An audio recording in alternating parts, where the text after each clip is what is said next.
Hi everyone, it is my absolute joy and pleasure to introduce yet again Kelley Hunter to you. We've spoken, I think, three times in the past. I have immense respect for Kelley's work. She is one of a tiny handful of astrologers to have done a lot of research on the Kuiper belt objects, which, as you know, fascinate me a great deal. And Kelley has worked with astrology now for over 50 years, and not many astrologers can say that either. So she has immense experience. She's also a mythologist. So all of that mythological interest has really fed into her study and her research with the Kuiper belt objects. So she has many books. I'll put all of her information for her website below, so you can check on that afterwards. But I always love talking to Kelley because our discussions go very deep. And I think today you will find this, because so often I think people feel that the Kuiper belt objects somehow feel quite abstract, and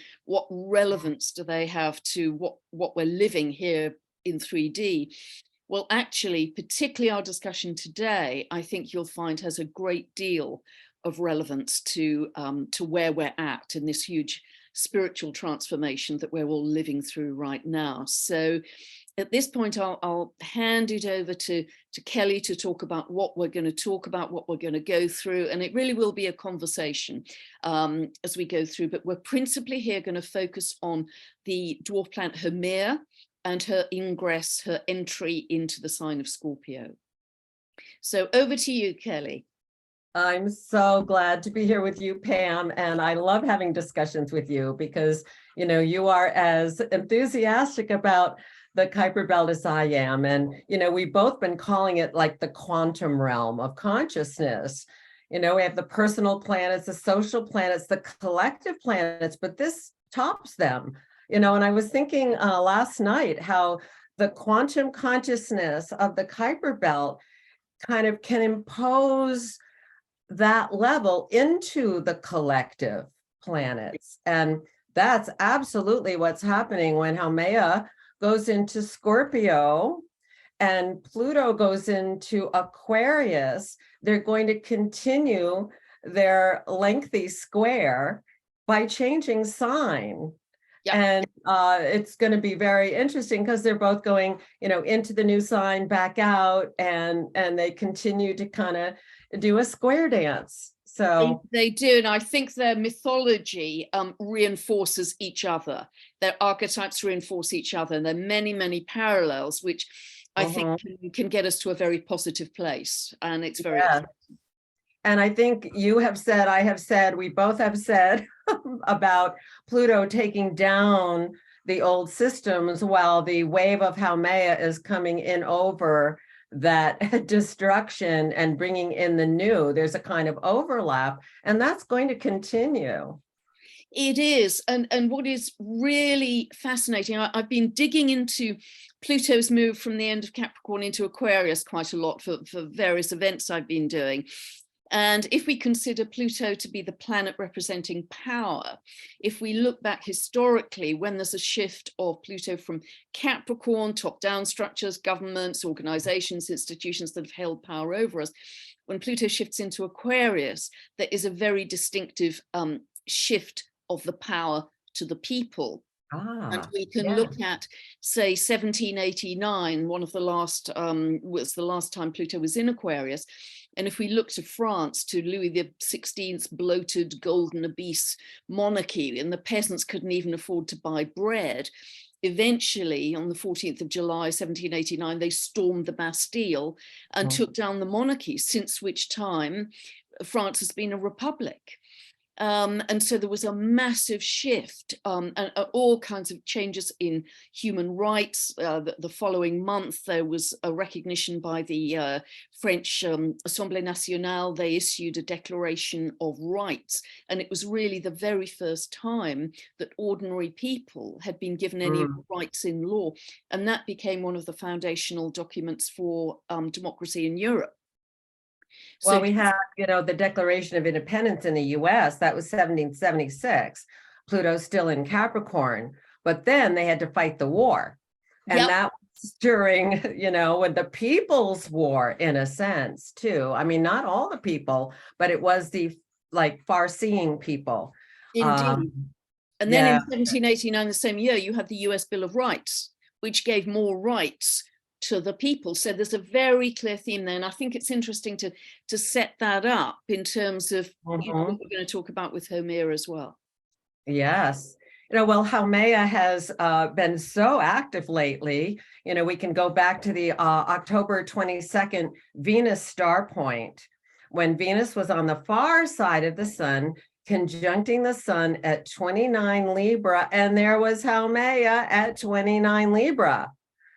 And this was the first time that there had been a Venus star point in Libra for over 100 years. I forget the dates, but it goes back, and probably farther than 100. And then, there's this, it's still going to have a Venus star point in Scorpio, maybe 2 of them, and then it goes back into Libra. So there's this interesting shift between Libra and Scorpio.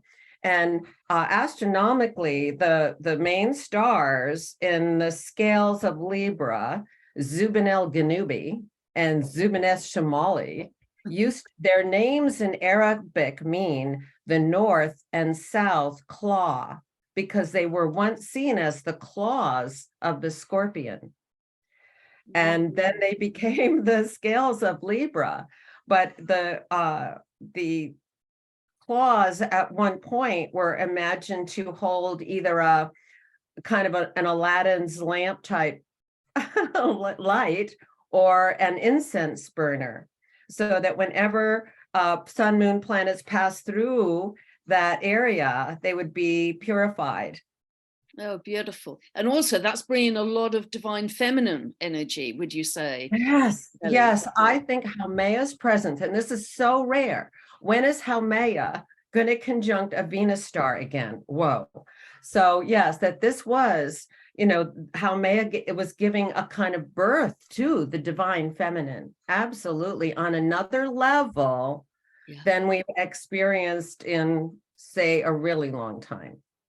Yeah, it's immensely exciting, isn't it? Because she's such fertile, regenerative energy. And I love that theme that once she gives birth, she renews herself. Yeah, she can turn from an old crone to a young maiden, and that would be jolly handy as a skill, wouldn't it? So she could birth babies from all over her body. She had this incredible regenerative capacity, and also with her magic stick, the Macaulay, she could always summon wild food from the seas and the land, even if the land had been laid waste. So she had this magical ability to regenerate the land, even when it seemed hopeless. I think that's going to be accelerated in Scorpio, don't you? Totally. Yeah. Because ruled by Pluto, the sign of regeneration and detoxification, perhaps of oceans, because it's a water sign. Oh, so, yeah. So I think there's a lot, I think we imagine, because the earth has been so exploited and polluted, that it's going to take many, many decades to restore her. But with Haumea's myth, I actually feel there are going to be some really rapid magical ways, natural organic ways. For instance, I discovered the other day, there's a naturally occurring fungus that thrives on plastic. It loves plastic and it just eats it up. So, things like this, organic things, I think are going to help us immensely to clean up the earth.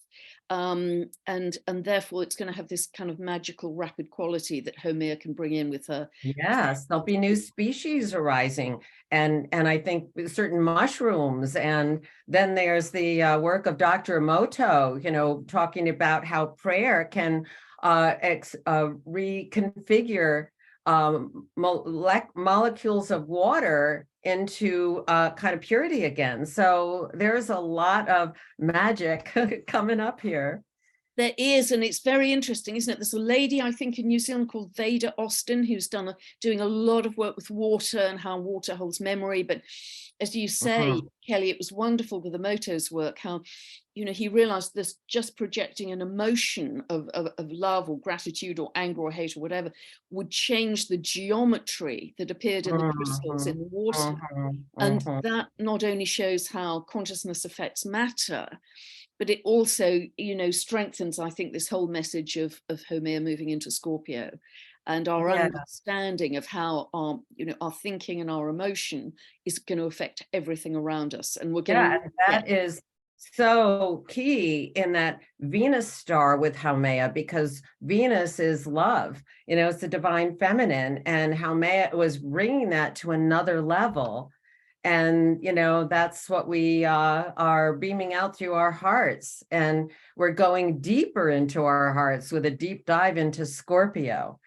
So that is very exciting. And, in the wider range of the Kuiper belt, since they're named, most of them, for indigenous creator gods around the world, I think part of their meaning is held by the people from where they are. It's that culture, that land from which that particular deity, emerged, or that quality of creation emerged. So, Hawaii is, it's got very deep roots down there. It's a volcanic island set of islands.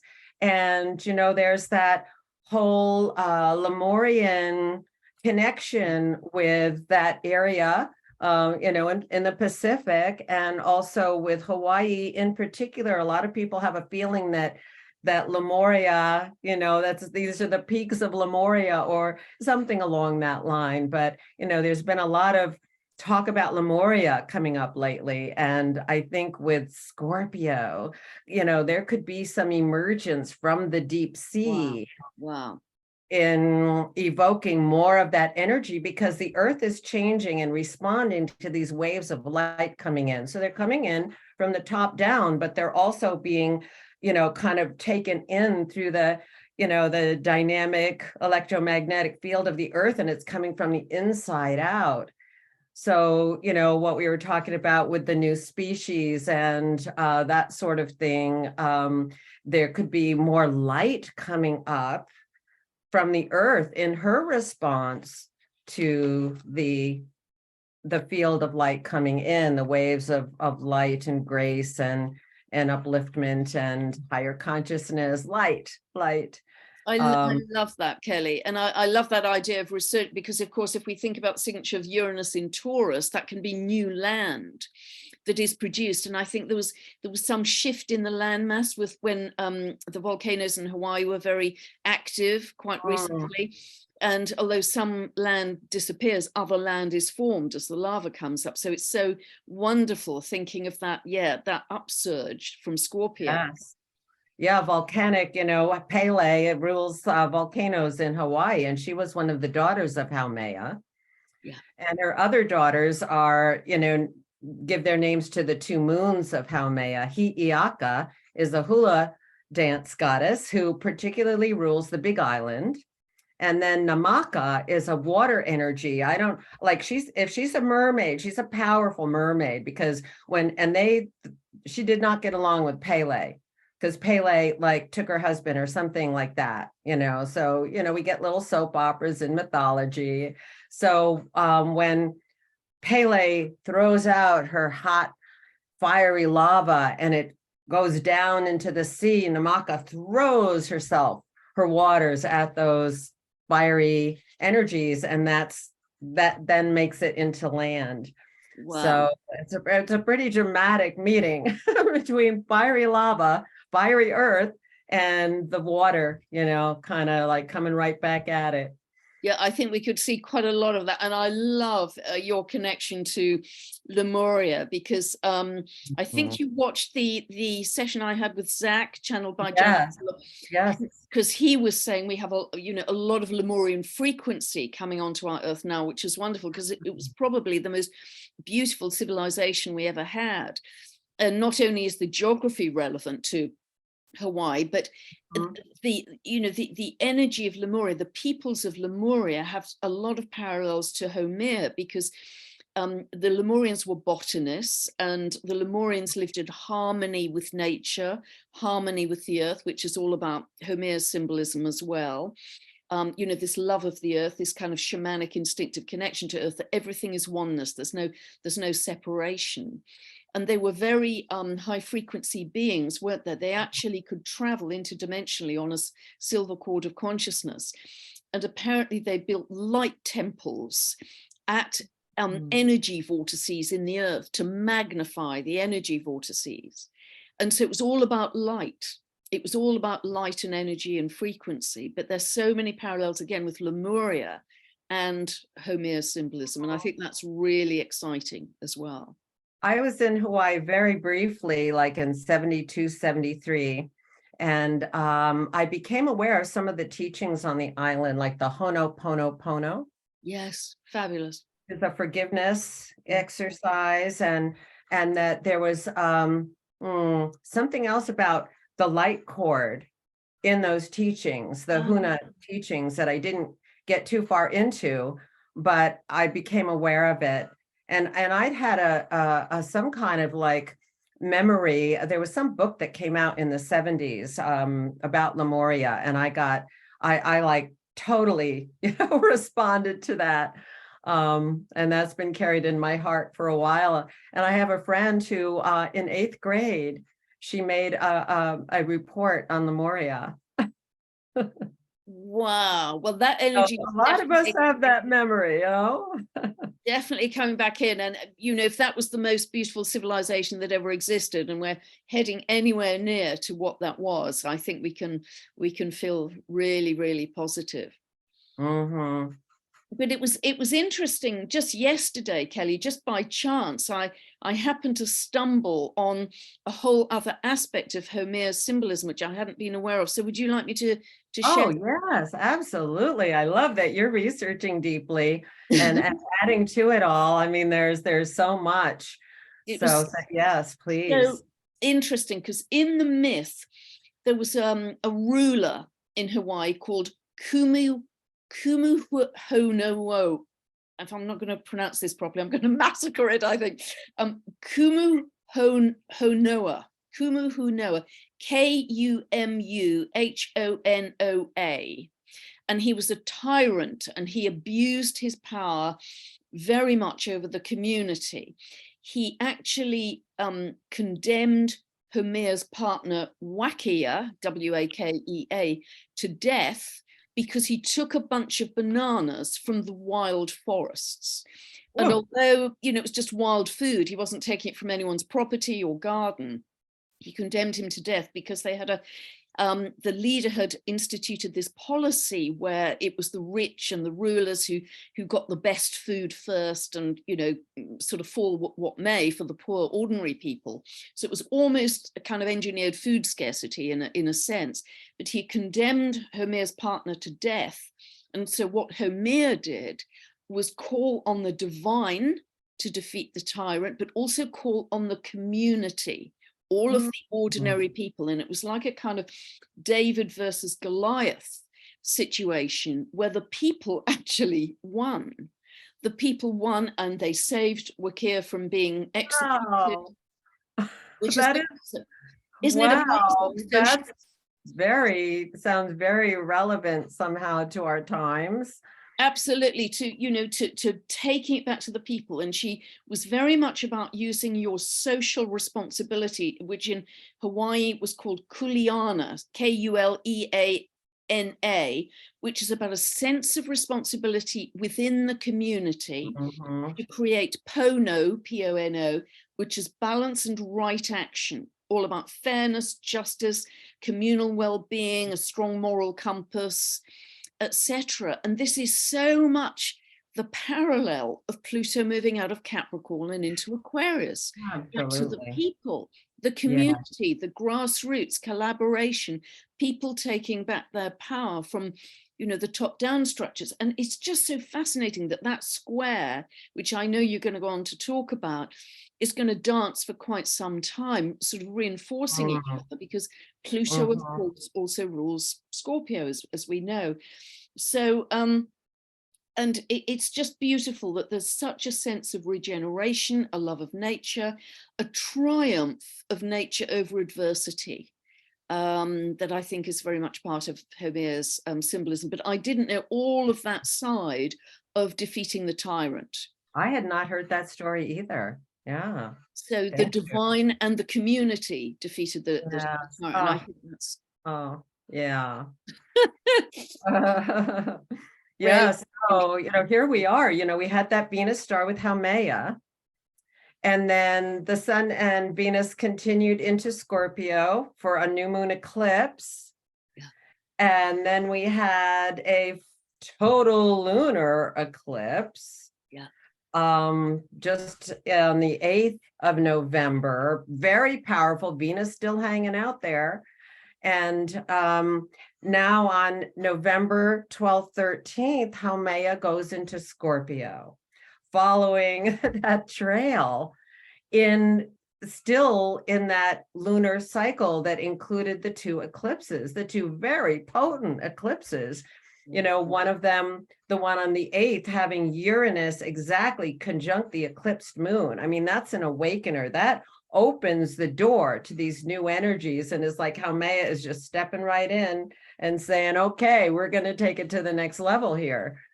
So there she goes into Scorpio on the 12th, 13th, depending on what time zone you're in. And when I first was looking for it, because it's a little fussy trying to get, how Haumea positioned.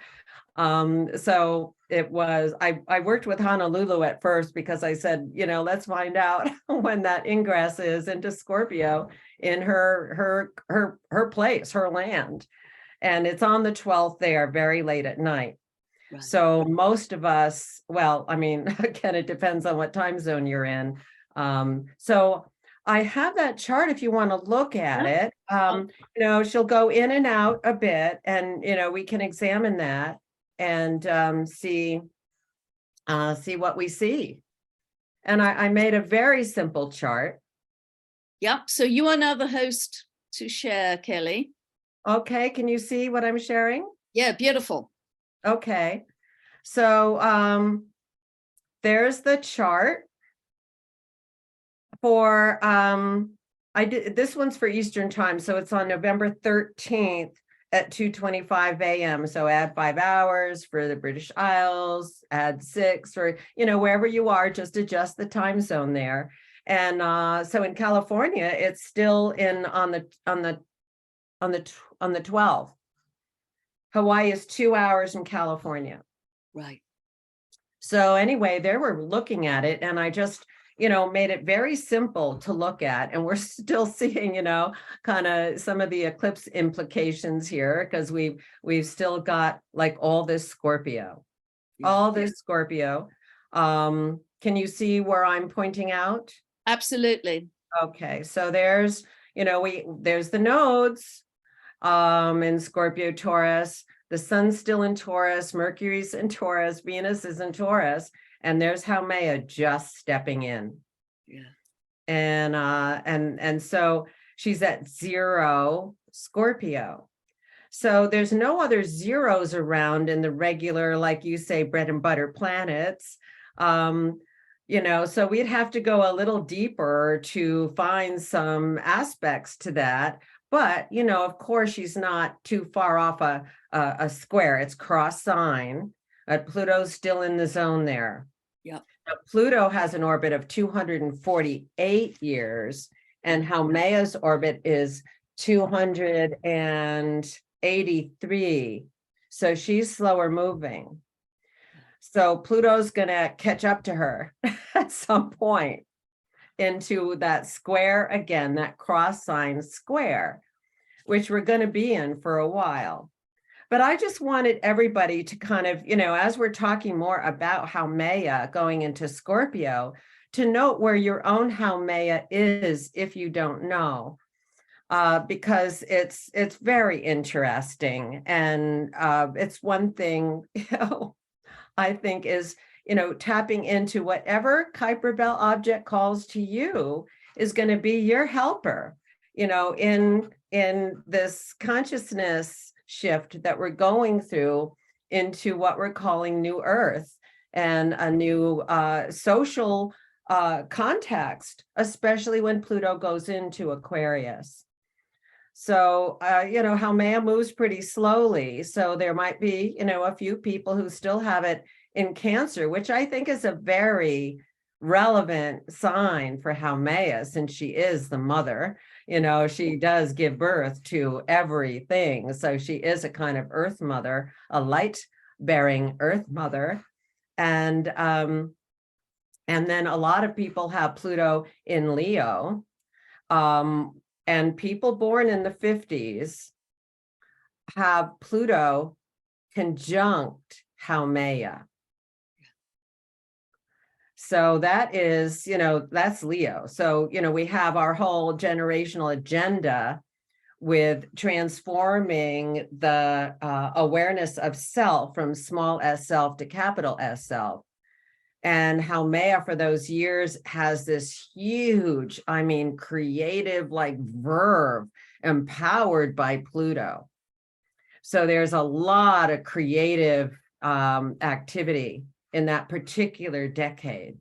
It's interesting as well, Kelley, isn't it? The people born in the early part of that conjunction were really the hippie, community, weren't they? There was a sense of spiritual community that was coming up then. What years are you saying for that? Just the very early years. I think the Pluto conjunction with Haumea was from about 1945 into the late 50s. Even into the early 60s a little bit, if you want to give it a healthy extended orbit. So people born in the late 40s, early 50s were just, really setting up and creating that hippie community, that spiritual sense of community. Yeah, post-World War II generation, what we call the baby boomers, And there is something very profound about that conjunction that we're experiencing on another level now, that it's in an extended square rather than an extended conjunction. Yeah, beautiful. It's interesting. The astrologer Christine Skinner talks about that conjunction in Leo as those people who would like to create a lasting legacy in a spiritual sense, which I think is a lovely way to look at it. Yeah. Yeah.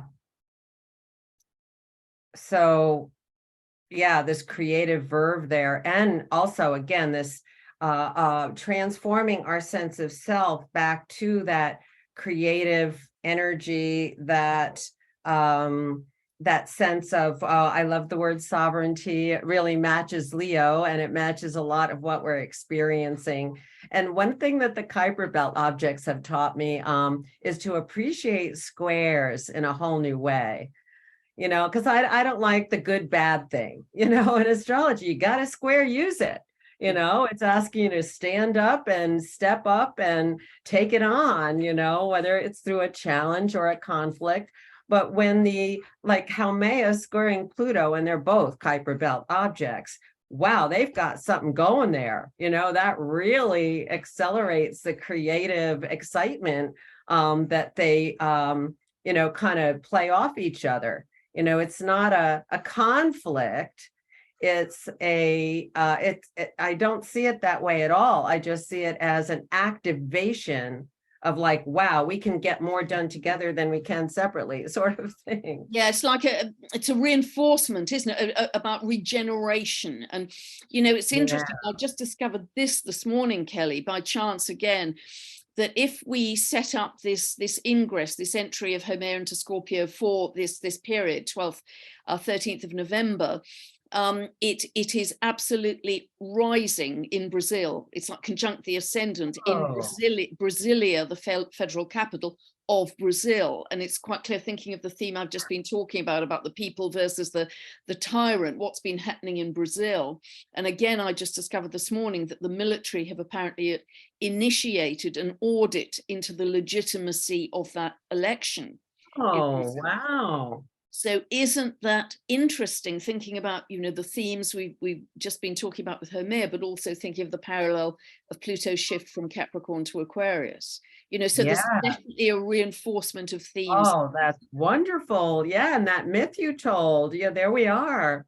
Yes, that's wonderful. So, so when, and Haumea takes a bit, right? It has a transition from one sign to another. So even starting in 58, some people had Haumea in Virgo, which is when Pluto was moving into Virgo as well. So then this conjunction goes into some Pluto in Virgo people. And, you know, she is an earth mother, and Virgo is so much about the earth and the resonance with nature. So this is also, well, wherever a planet is, or a dwarf planet, whatever we want to call these, you know, it's going to work in that realm, you know. So at a certain point, I kind of give up on rulerships, but I certainly like the resonance with Haumea in Virgo and nature's, you know, sacred geometries and its natural rhythms, and how to bring in, you know, this generation brought in a lot of healing modalities, and will continue to do so, because their bodies are really very highly skilled instruments for temples of the spirit. And I'm thinking also Virgo here as being natural medicines. Yeah. People bring in natural medicines, and also much more interest in the microbiome, the tiny, tiny bacteria in your gut that are so beneficial for digestion, Virgo, you know, and this need to sort of reflect nature. If you don't, as Dr. Zach Bush says, if you don't have good soil, you can never have good microbiome. So that kind of parallel of the earth and the gut, I think is very much another message of Haumea in Virgo too. Yeah, we are Earth. So Yeah. we're Stardust, but we're Earth. So, you know, and here we go into the 90s, when we had this like whole thing going on in Capricorn with the Uranus Neptune conjunction. Some people have Saturn in there. I've seen people with 6 things in Capricorn right in that generation there. And so Haumea is moving into Libra, which then, you know, at some point along the way is bringing up the question of balance, of fairness, of because the Capricorn, you know, that kind of augmented the system and what was going on with the system, and already was saying it's not working so well. And so the people who were coming in at that point where it's like, how am I supposed to do what I'm supposed to do on Earth? It just isn't working for me here. And so the fairness issue certainly came up in that realm, and relationship, and a different dimension of relationship. You know, I think relationship with yourself is the primary relationship. And then, you know, and I think that's one of the big lessons of Venus as well, being the ruler of Libra. And self, meaning the capital S self that includes your spiritual soul essence. So we're coming to the end of this. Do you want to say anything about thoughts on your thoughts on Haumea in Libra?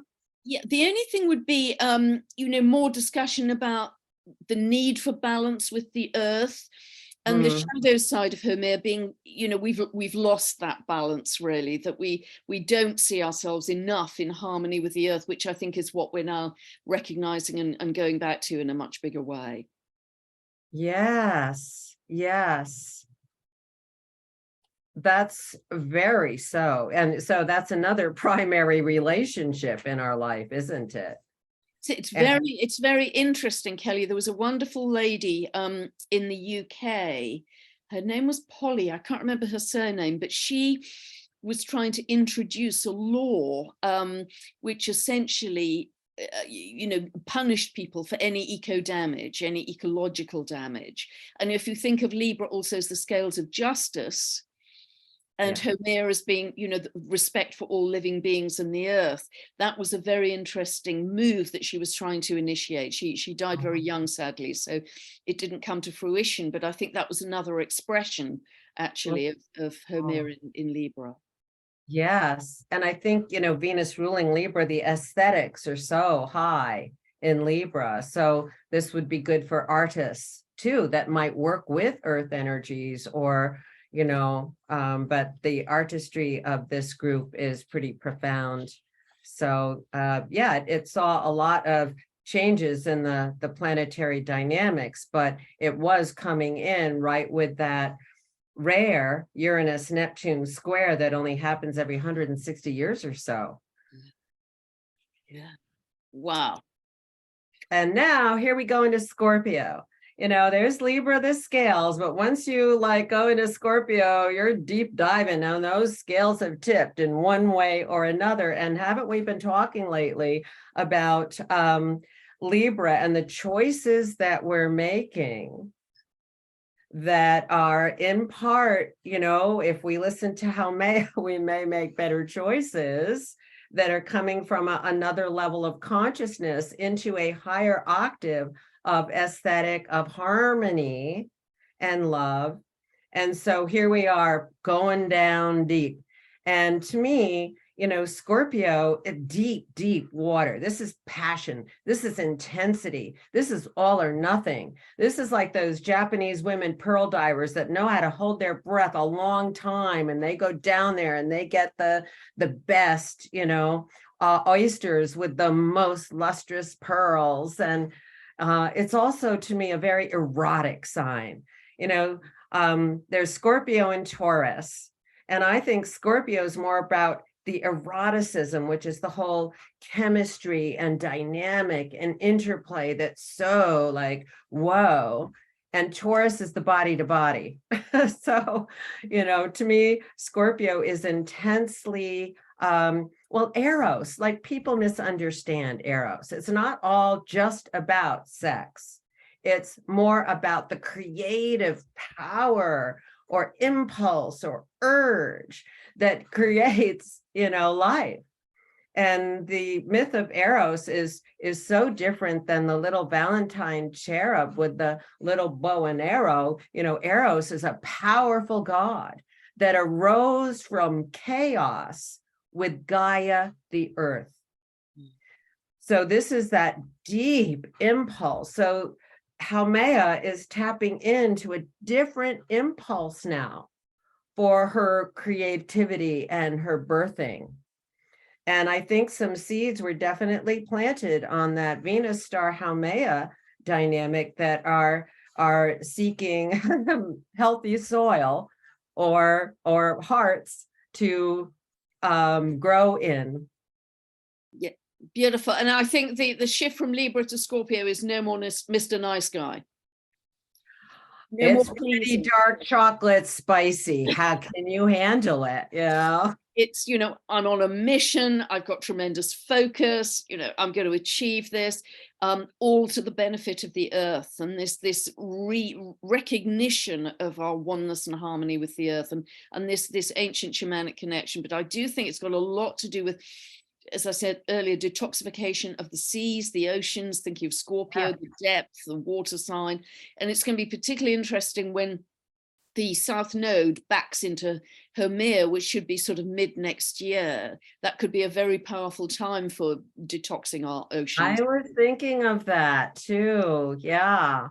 I think also there's a deep need to hold a candle down, to continue to question our motivation. You know, where are we coming from? Are we coming from the heart? Are we coming from the head? You know, what are we coming? What is our motivation? Because that is going to totally influence the outcome. The ends do not justify the means. Absolutely. Absolutely. And, you know, isn't it interesting, Kelley, and I you know, I don't know how far you want to go into this, but isn't it interesting that that as Haumea is shifting into Scorpio, not long after we've got Sedna at 29 degrees of Taurus, which is the critical degree for the fixed earth, tipping into Gemini, I think in June next year.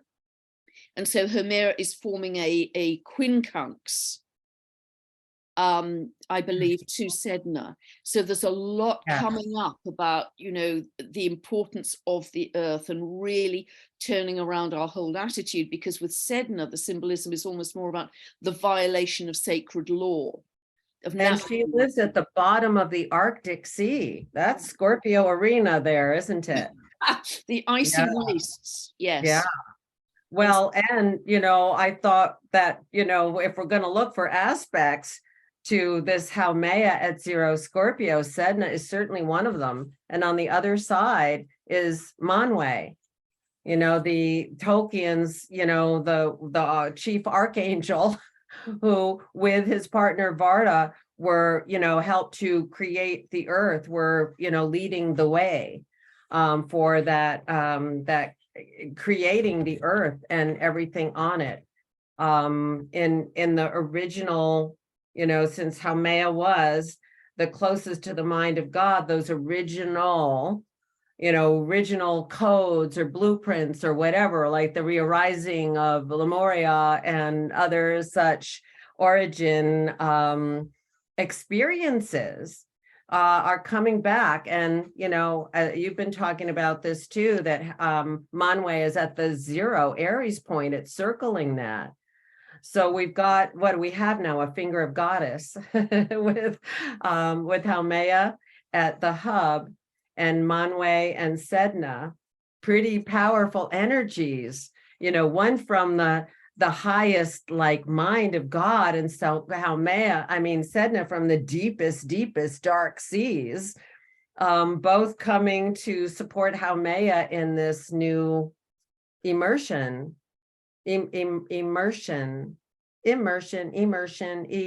it's evolving.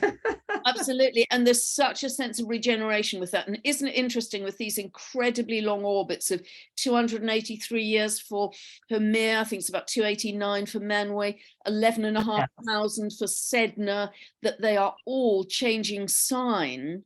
Yes. Within months of each other at about the same time. So that is quite remarkable. So that also to me suggests, again, reinforces this idea of the stepping into a new octave of consciousness. Yes. And that's followed by the outer planets too, changing sign in 2023-4 for Pluto. We have, what's next? Neptune going into Aries across the Aries point, 24, 25 into 26. And Saturn? Then Saturn, definitely, right? The same month as Pluto starts to change. And Uranus going into Gemini in 25, 26. So that's a lot of, newness coming in big bundles. And I was doing this for an event, and I was trying to look back in history and find a time when all of those outer planets, and I didn't even include the Kuiper belt objects at this point, all of the outer planets were really shifting within a period of 3 years, Pluto, Capricorn to Aquarius, Uranus, Taurus to Gemini, Saturn moving into, well, it'll be in Pisces, then into Aries, Neptune, Pisces into Aries, all within a space of about 3 years. And that's quite remarkable. And then you add in the dwarf planets and you think, wow, we really have this sense of a totally different society, a new consciousness, where things are going to really advance very, very rapidly. And as long as we remain in an organic frame of mind, I think, which is the great delineator here, I think it's going to be incredibly exciting, unimaginable, actually, in terms of what we're going to experience. Our experience of time is clearly changing even now. But what you said about Haumea in Scorpio cleaning the waters, and the waters connected to memory, we're going to need to work with some of that memory and our subjective interpretations of what we've experienced, and sort of wash those through the washing machine of Haumea in Scorpio. That's so interesting, Kelley, because sometimes I have sort of visions that when we get beyond this sort of tipping point, which is very, very close, the next few months really, that we'll scarcely be able to remember our past. It'll be like dust. I know, last week seems so long ago. It's like, what was last week? It's just, our whole perception is shifting so rapidly. So I think we're into just very different realms of consciousness, perception. We will remember significant points like November 8th. We will remember certain things. So because we need those touch points to even recognize the larger cycles at work, at play. Yeah. Yeah, but I think, I don't know how you feel, Kelley. I just feel in these next couple of months, the waves of new consciousness coming in, particularly around the winter solstice, are going to be extraordinary at a higher level than we've ever had it. And that reinforces all of these shifts, particularly at the winter solstice, because you've got both Jupiter and Manwë on the Aries point. It's like, I think of that almost as the creator degree, that 0 degree of the zodiac. Yes, yes. And on we go to these PowerPoints. And we don't forget those. Those are definitely part of the rhythm we have here. So no matter how time reverses itself or, moves along. So let's look at the next slide. Any more? So we didn't have any basic. I did want to point out, though, I thought it was a special that both the moon and the black moon are in Cancer to help with the birthing process here. and Haumea is even egg-shaped as a planet, isn't she? She's egg-shaped. I mean, it's just so literal. And she rotates end over end. Yeah. Like, how does she do that? It's just like a cosmic joke. Mm-hmm. Yes. And so we've got this beautiful, water, very special water. Yeah. But as you say, Kelley, I think we'll discover how important water really is in terms of not only holding memory, holding consciousness, affecting our consciousness in terms of the quality of water we intake. I think it's going to be a whole bunch of stuff around water that we've scarcely begun. Yes, and the water we drink, how important that is. Yeah, structured, unstructured, the quality of the water, I think, is absolutely key in terms of our consciousness, actually. Mm-hmm. Mm-hmm. Yes. So let's look here, and what I've done is look at the ingresses, retrogrades a little bit, because Haumea actually makes not exactly a clean shift, but only goes retrograde once back into Libra from April to September 2023. So she goes into Scorpio on the 12th, and that's Hawaiian time. And there's British time, GMT, and that should be saying the 13th. Yep. Back into Libra at some point in April and into September, through most of September. And then, yes, because she goes back into Scorpio October 1st, 2023, and then she goes back to 0 again, but she doesn't go back all the way. And I think it's worthwhile remembering that last January, Libra went retrograde at 29:58 of Libra, which is, she was at 29:28 on the Venus star. Wow. But now she's moving forward. It had to be that Venus star had to happen before she was going to move into Scorpio. That's kind of how I see it.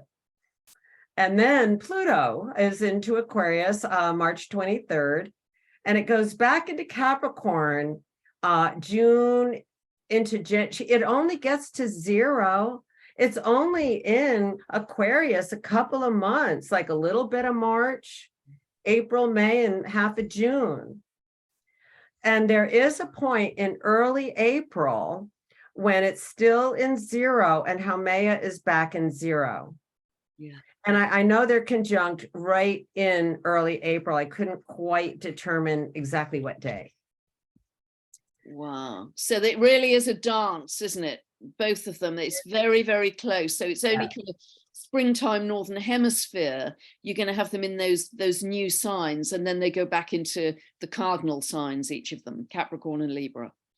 Yes. So interesting. So there's going to be quite an energy shift when they do that, and they're doing it not quite simultaneously, but not far off. Yes. Yes. And Pluto makes, 2 dips back into Capricorn. Yeah. But it does move faster than Haumea. So here's it goes, it's only in, we just get a little touch, a little breeze, maybe probably a big actually puff of wind. Yes, When it's in Aquarius for just like 2.5 months. And then it's into January, right on the cusp of Aquarius. January 21st is the cusp of Aquarius. And that's when Pluto, like, hey, sun, take me with you, or the other way around. So it's a Pluto Sun conjunction there, Kelley. Yes, I think so. I didn't even think that until I just noted that date. So, and so it's in that time frame, it stays in Aquarius longer, all the way into September. And during that time, in March, it's going to connect with Haumea. And in late August, it's going to conjunct with square Haumea. It's part of their, square dances, you do-si-do and you change partners and you do all sorts of things. And then Pluto's back on November 19th, 2024. And that's it for Pluto. It's just heading out, for the next, 20 years or so. And during that time, there's a really close rapprochement twice, in March of 2025 and August of 25. But I don't think there's an exact conjunction. Again, I would need to tweak my search there. But we do have one again in February 2026 and January 2027.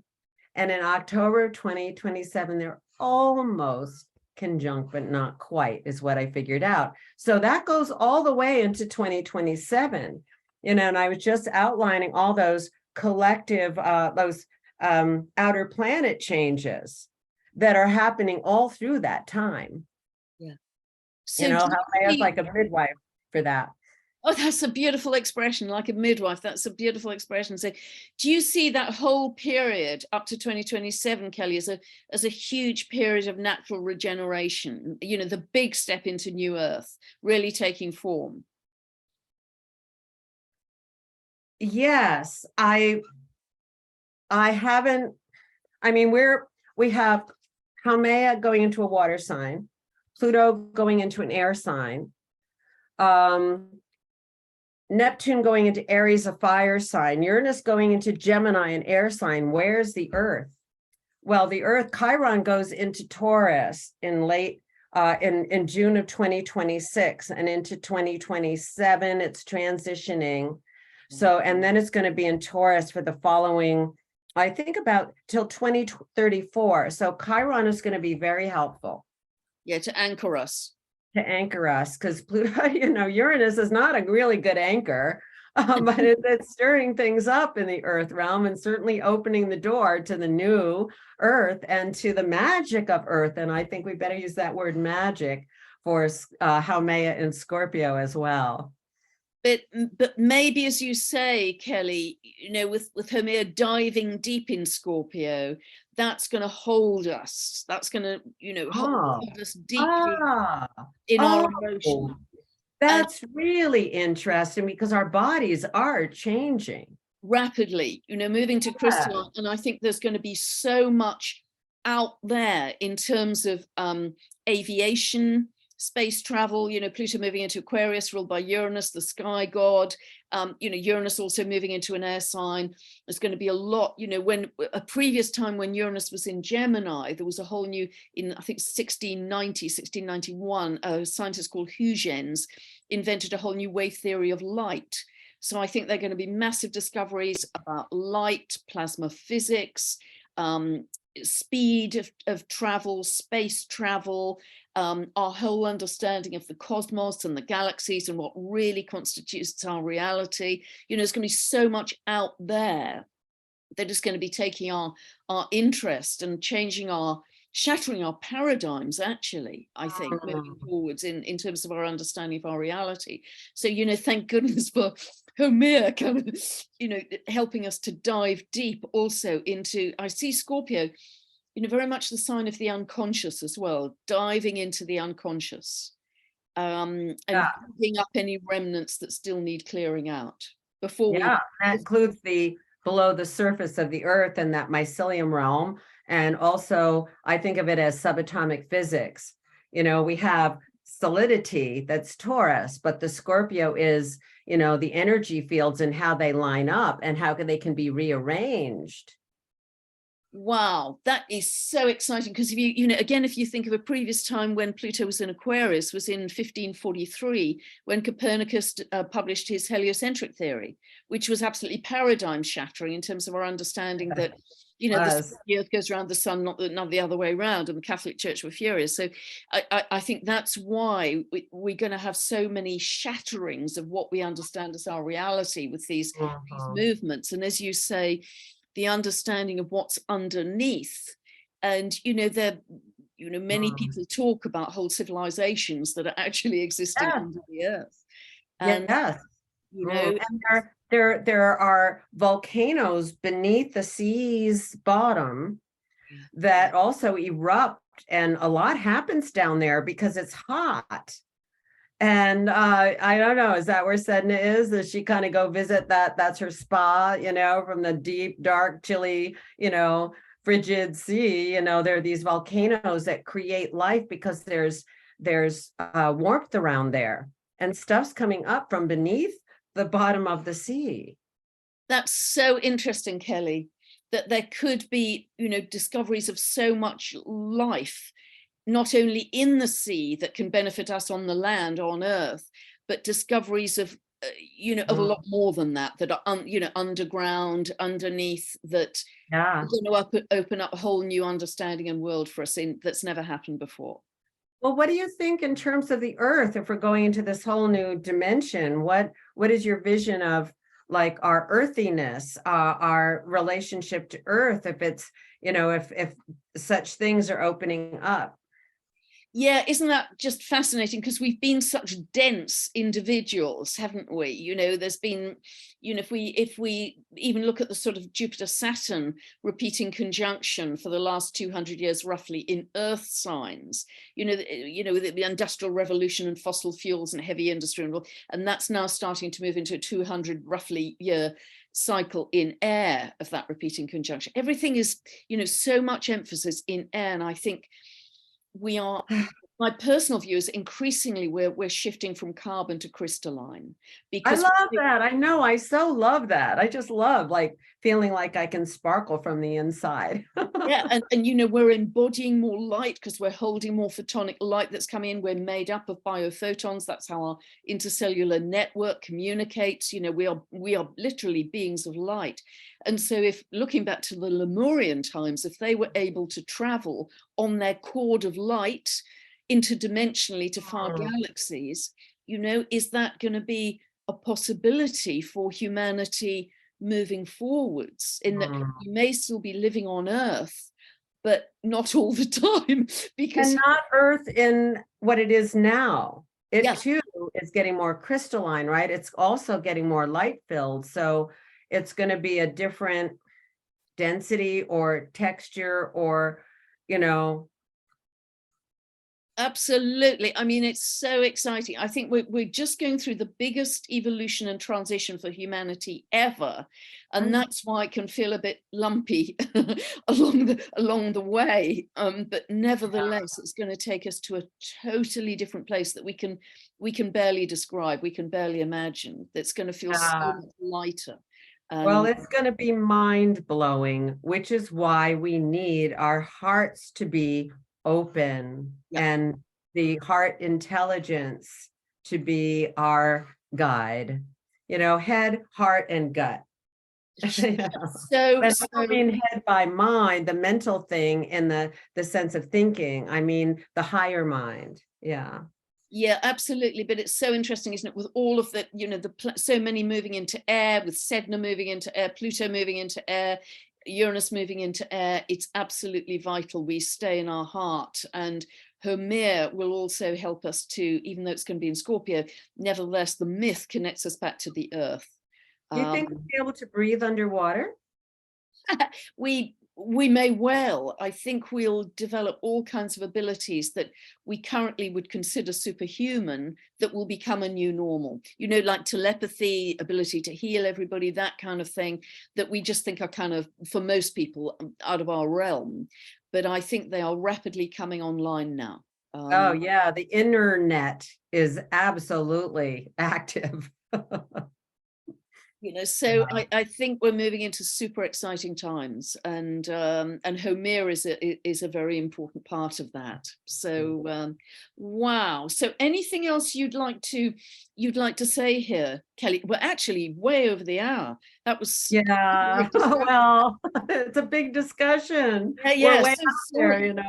Yeah, so I think we covered a lot, and we did you know, it's so exciting talking to you because, you know, ideas stimulate others, and you know, we have this similar, you know, kind of appreciation of that quantum Kuiper belt realm. So I so enjoy our conversations. yeah, that was a wonderful kind of blue sky discussion, wasn't it? I really enjoyed it, and the time just disappeared, an hour and a quarter. So yeah, that was really joyful, Kelley. So, you know, just thank you so much for your massive contribution to the advances in astrology. As I said at the beginning, you know, just a tiny handful of astrologers are exploring this realm, and Kelley is a real pioneer in doing that. And it was actually when I heard your lecture with the Cosmic Intelligence Agency, I think about 3 years ago, that I was just electrified when you were talking about April of 2020, and that's still available on the Cosmic Intelligence Agency website. And a follow-up one that was called the Kuiper Belt in 2022. I saw that too. I love that. I was just absolutely electrified by both of them, and I knew I had